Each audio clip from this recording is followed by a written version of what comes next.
Então vejam a importância, como nós falávamos no começo, desta figura de evangelista. A gente vai resumir rapidinho como é que se fez o evangelho. Como é que ele foi construído? Como é que o Marcos fez para que nós, 2000 anos depois, tivéssemos em mãos as palavras de Jesus? Aquela primeira comunidade lá de Jerusalém e as comunidades próximas dos lugares próximos a Jerusalém, com certeza, pouco a pouco, para ter mais garantia da certeza da palavra de Deus, da segurança da palavra de Deus, algumas coisas as comunidades foram fazendo. Como, por exemplo, provavelmente o primeiro livreto que foi construído pelas comunidades foi a história da paixão, morte e ressurreição do Senhor. Tudo indica que esse foi o primeiro núcleo que começou a circular nas comunidades para não se perder o valor e a importância dos fatos que estavam à base da salvação da humanidade. Aí depois deve ter sido escrito os discursos que Jesus Cristo fazia, as parábolas, as historinhas que Jesus Cristo contava para que os ensinamentos de Jesus Cristo fossem mais concretos e melhor vividos pelas pessoas. Com certeza também os milagres, como eles ajudavam os milagres. O próprio João, o João Evangelista, que escreveu o 4º Evangelho, ele coloca logo no 2º capítulo um sinal. Ele não chama de milagre, chama de sinal. Um sinal feito por Jesus, inclusive assim, uma coisa assim mais de família, num casamento. Nós, então, devemos colher como exemplo, como motivação para a nossa fé e a nossa caminhada. Primeiro, a fidelidade. Marcos é fiel à palavra de Deus, faz questão de transmitir aquilo que Jesus nos ensinou. Como ele, nós vimos na leitura do Evangelho, ide por todo o mundo, pregai o Evangelho a toda criatura, sem distinção.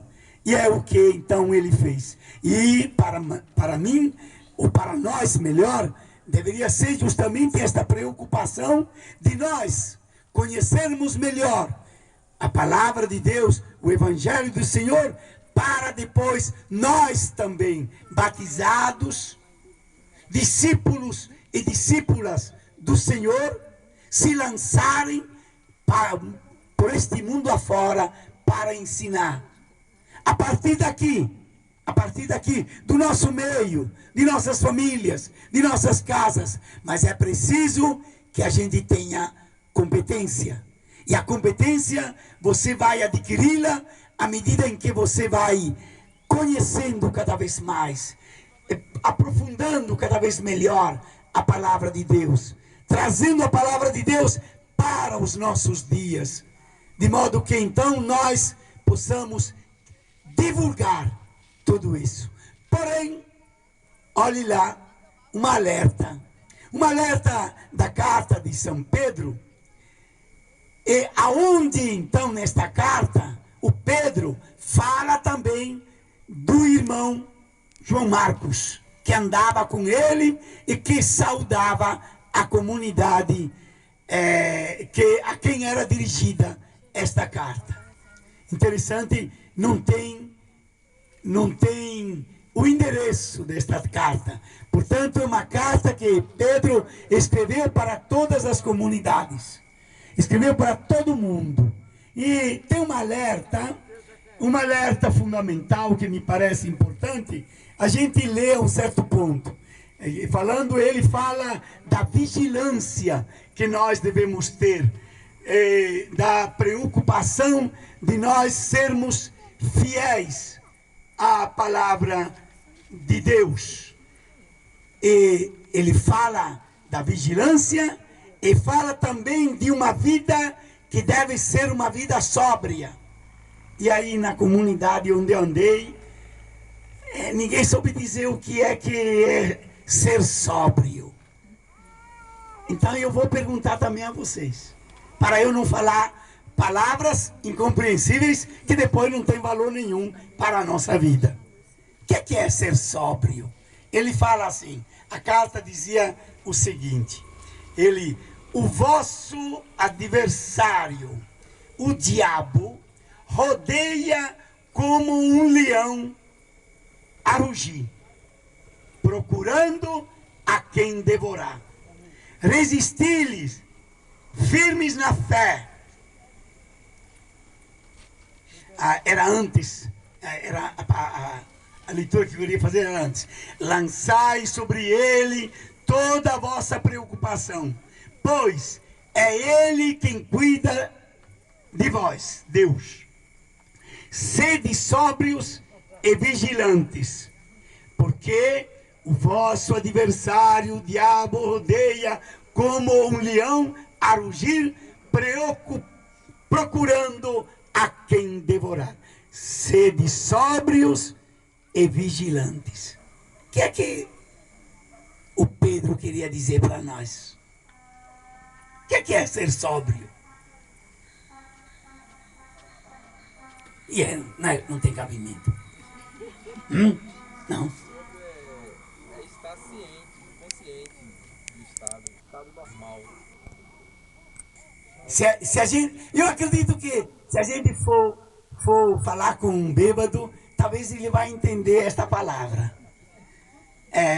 Porque o bêbado não sabe ser sóbrio. Não sabe se conter. Não, é isso. Lá ele sabe. Então, ser sóbrio, como o professor falou, é ser consciente, ser sempre presente na própria vida. Agora, não é só para bêbado não ser sóbrio, mas também quem é tagarela, quem gosta de meter a língua na vida dos outros, também deve ser sóbrio, viu? Tem que ter sobriedade também quando você trata do irmão. É isso, para não exagerar e, às vezes, assim, não atrapalhar a fama da pessoa.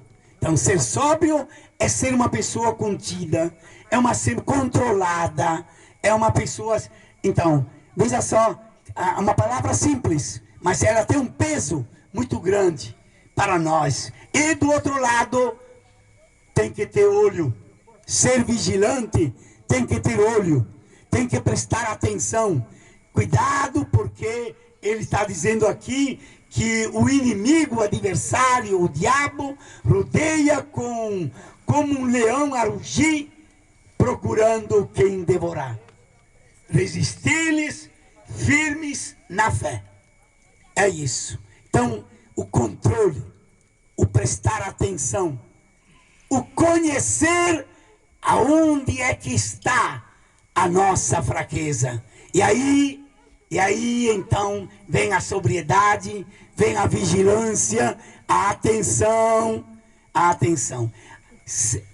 Isso tudo, eu acredito, não é que ficará mais fácil, mas se a gente tiver um controle que vem da palavra de Deus, eu acredito que então estas preocupações não deverão ser tão grandes de nossa parte.